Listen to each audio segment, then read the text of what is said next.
నమస్తే welcome to best TV నేను మీ Shanvi season 19 లో భాగంగా match number 42 royal Challengers Bengaluru versus Gujarat Titans మధ్య మ్యాచ్ నరేంద్ర మోడీ స్టేడియంలో జరగబోతుంది.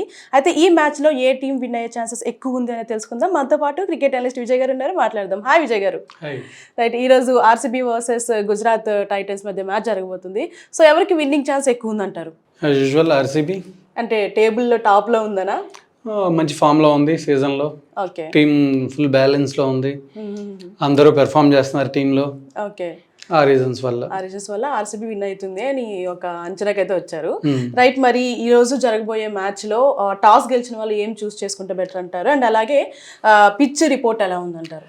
టాస్ గెలిచిన టీంలన్నీ కూడా చేజింగే తీసుకుంటాయి. నిన్న కూడా మనం అనుకున్నాం హార్దిక్ పాండ్యా టాస్ గెలిచి బ్యాటింగ్ ఎందుకు తీసుకున్నాడో తెలియదు.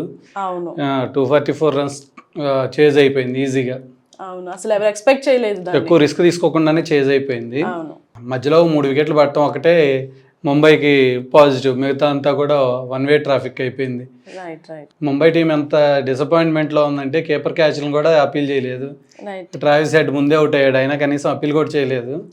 అంటే సీజన్ మొత్తం అట్లానే ఉంది అనుకోవచ్చు. ముంబై ఇండియన్స్ అసలు మంచిగా ఆడే ప్లేయర్స్ కూడా అసలు ఎటువంటి పర్ఫార్మెన్స్ కూడా చూపించట్లేదు. సో మొత్తానికి నిన్నటి మ్యాచ్ లో మా ఎస్ఆర్హెచ్ అయితే నెక్స్ట్ ఒక విన్నింగ్ అయితే మాకు బ్యాగ్ లో వేసుకుంది. సో పాయింట్స్ టేబుల్లో 3rd ప్లేస్కి వచ్చింది. రైట్, ఇంకా అంటే నాకు కూడా ఒక ఆనందకరమైన విషయం ఏంటంటే నిన్న హెచ్సిఏ ఒక తెలంగాణకి సపరేట్ T20 లీగ్ని అనౌన్స్ చేసింది. హెచ్సిఏ ప్లేయర్స్ అందరినీ కూడా T20లో మనం అన్ని టీముల్లో నెక్స్ట్ చూడొచ్చు, ఎందుకంటే ఇక్కడ బాగా పెర్ఫామ్ చేస్తే టీమ్స్ కూడా తీసుకుంటాయి. అదొక మంచి పరిణామం నిన్న. రైట్, మీరు అన్నట్టు నిజంగానే మన తెలంగాణలో ఎవరైతే ఉన్నారో తెలుగు వాళ్ళకి ఒక మంచి ఆప్షన్ అని చెప్పుకోవచ్చు, మంచి ప్లాట్ఫామ్. రైట్ రైట్, నిజంగా ఇది చాలా ప్రౌడ్ మూమెంట్ అని చెప్పొచ్చు. రైట్, మరి ఈ రోజు జరగబోయే మ్యాచ్ లో ఎలా ఉందంటారు ఈ మ్యాచ్? ఈ మ్యాచ్లో ఎప్పటి నుంచి మనం ఫస్ట్ నుంచి చెప్పుకుంటున్నాం, జీటీకి మిడిల్ ఆర్డర్ ప్రాబ్లం ఉంది. GT openers and first down మాత్రమే స్ట్రాంగ్ ప్లేయర్స్ ఉన్నారు. ఎవరైతే Sai Sudarshan, Shubman Gill and Jos Buttler ఉన్నారో వాళ్ళ ముగ్గురే బాగా పెర్ఫామ్ చేస్తున్నారు. జీటీ స్కోర్ చేసిన అన్ని రన్స్లో కూడా 80% ఆఫ్ ద రన్స్ వాళ్ళ ముగ్గురే స్కోర్ చేస్తున్నారు ఈ సీజన్లో. కింద వాళ్ళు అంత బాగా పెర్ఫామ్ చేయట్లేదు. వాషింగ్టన్ సుందర్ అయితేనేమి కానీ, షారుఖ్ ఖాన్ కానీ, రాహుల్ తెవాటియా కానీ, ఇప్పుడు కొత్తగా మళ్ళీ 2 మ్యాచ్ల నుంచి జేసన్ హోల్డర్ని తీసుకున్నారు. కంపారిటివ్లీ హోల్డర్ కొంచెం మంచి ఆల్రౌండర్, అంటే మంచి 6లు కొట్టగలడు, లాస్ట్లో ఫినిషింగ్ ఇవ్వగలడు. రైట్, చూద్దాం ఏం జరిగింది. అంటే మీరు అన్నట్టు మా దాంట్లో ముగ్గురు మంచి పర్ఫార్మెన్స్ ఇస్తున్నారని చెప్పొచ్చు. జోస్ బట్లర్ గారు కానివ్వండి, సాయి సుదర్శన్ అండ్ అలాగే శుభ్మన్ గిల్ గారు.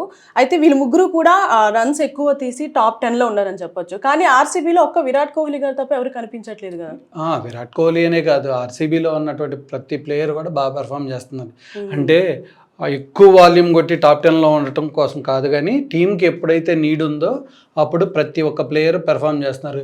మీరు చూసుకున్నట్లయితే జాకబ్ బేతెల్ 2 మ్యాచెస్ ముందే వచ్చాడు. తను కూడా మంచి ప్లేయరు, చాలా టాలెంటెడ్ ప్లేయరు.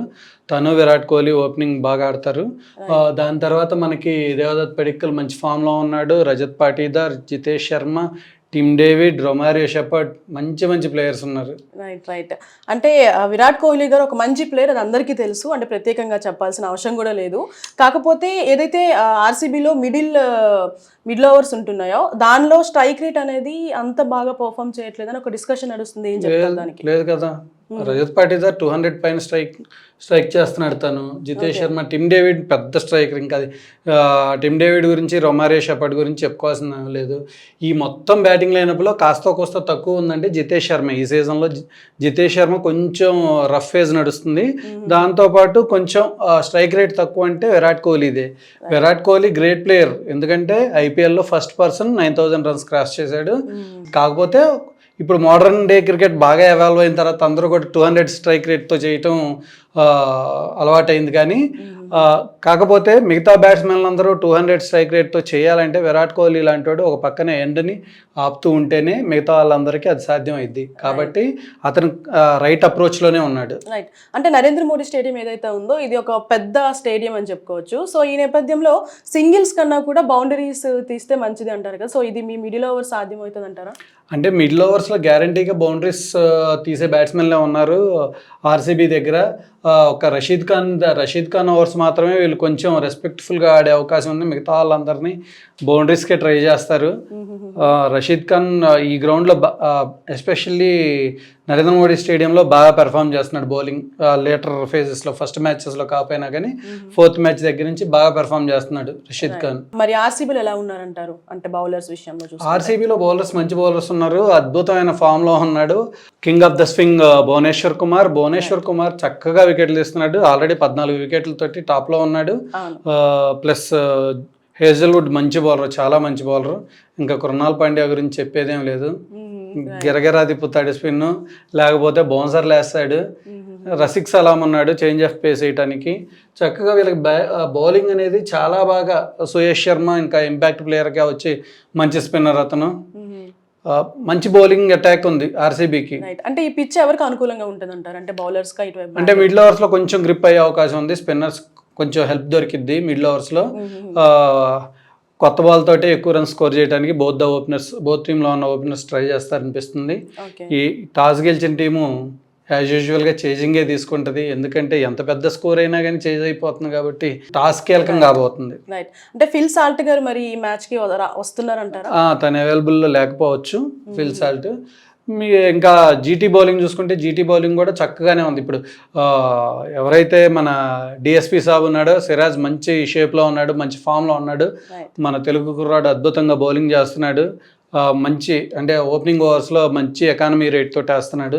దాని తర్వాత ప్రసిద్ధ్ కృష్ణ ఉన్నాడు, తను కూడా మంచిగా చేంజ్ ఆఫ్ పేస్ వేస్తూ వికెట్లు కూడా ఎక్కువగానే తీస్తున్నాడు. ఇంకా రబాడా గురించి చెప్పే పని లేదు, బౌలింగ్ అటాక్ బాగుంది. కానీ ఆర్సీబీ బ్యాటింగ్ చాలా డెప్త్ ఉంది, చాలా మంచి ప్లేయర్స్ ఉన్నారు. రైట్. అంటే ఇప్పుడు ఈరోజు జరగబోయే మ్యాచ్ ఏదైతే ఉందో ఆర్సీబీ అండ్ అలాగే వర్సెస్ జీటీ మధ్యలో కూడా మ్యాచ్ జరిగితే పవర్ ప్లేలోనే తెలిసిపోతుంది రిజల్ట్ అంటున్నారు, అంటే ఎందుకు అట్లా? అంటే ముందు మ్యాచ్ల్లో జరిగిన ఇన్సిడెంట్స్ని బట్టి అలా అనుకుంటున్నారు, కానీ కాకపోతే ఈసారి అలాంటి అవకాశం ఏమి ఉండదు. ఈవెన్గా జరిగిద్ది మ్యాచ్. ఎందుకంటే ఈ 2 పాయింట్లు 2 టీంలకు అవసరం. ఇప్పుడు జీటీకి కొంచెం బ్రేక్ త్రూ కావాలి, పైకి రావాలంటే, లేకపోతే వాళ్ళు వెనకబడిపోతారు. ఈ మ్యాచ్లో కనుక జీటీ ఓడిపోతే ప్లే ఆఫ్స్ మీద ఆశలు కొంచెం తగ్గిపోతాయి. అదేవిధంగా ఆర్సీబీకి ఈ 2 పాయింట్లు చాలా ఇంపార్టెంట్, ఎందుకంటే టేబుల్ టాపర్స్ అయిపోతారు ఈ మ్యాచ్ గెలిస్తే.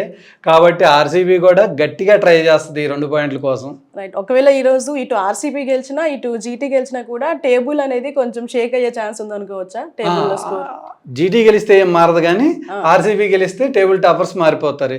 ఇప్పటిదాకా మొన్న మ్యాచ్ ముందు దాకా పంజాబ్ కింగ్స్ ఎలా అయితే అజేయమైన టీం లాగా ఉండి నెంబర్ 1లో ఉందో, వాళ్ళు నెంబర్ 2కి వచ్చేస్తారు. రైట్. అంటే జీటీ గెలిస్తే కింద లోవర్ పొజిషన్ ఎవరైతే ఉన్నారో వాళ్ళకి కొంచెం రిస్క్ అనుకోవచ్చా? జీటీ గెలిస్తే వాళ్ళకి రిస్క్, జీటీ ఓడిపోతే వాళ్ళకి మంచిది కింద ఉన్న టీంలకి. కాకపోతే క్లియర్ మార్జిన్ వచ్చేసినట్టు అనిపిస్తుంది టేబుల్లో, ఎందుకంటే పంజాబ్ కింగ్స్ కానీ, ఆర్సీబీ కానీ, ఎస్ఆర్హెచ్ కానీ, ఆర్ఆర్ కానీ కొంచెం క్లియర్గా వాళ్ళ మధ్య మార్జిన్ వచ్చేసింది. 4 పాయింట్స్ లీడ్ ఉంది. కాబట్టి ఈ టేబుల్ని షేక్ చేయటం చాలా కష్టం. ఇంకంటే కింద ఉన్న టీంలు ప్రతి మ్యాచ్ గెలిస్తే తప్ప ప్లే ఆఫ్స్కి కొత్త టీంలు వస్తాయి అనేవి ప్లే ఆఫ్స్ స్టాండింగ్స్లోకి నాకేం అనిపించట్లేదు. రైట్. అంటే ఇప్పటి వరకు కూడా రీసెంట్గా చూసాము కొన్ని టీమ్స్లో ఏంటంటే ప్లేయర్స్ని చేంజ్ చేస్తూ వచ్చారు. సో అట్లా ఏమైనా జరిగే అవకాశం ఉందా ఈరోజు?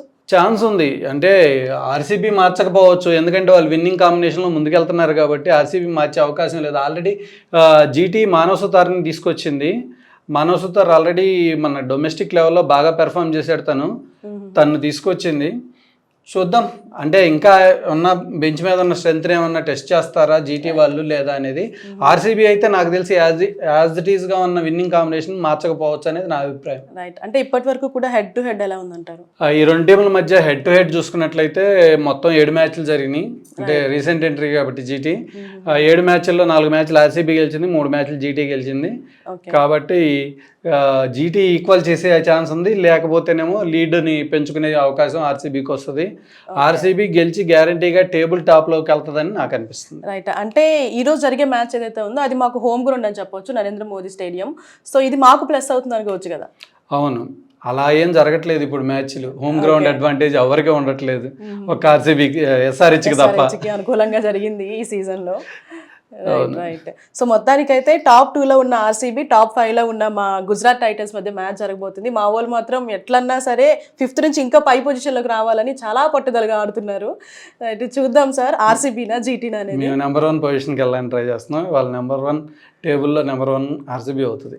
రైట్, చూద్దాం sir. Thank you so much sir.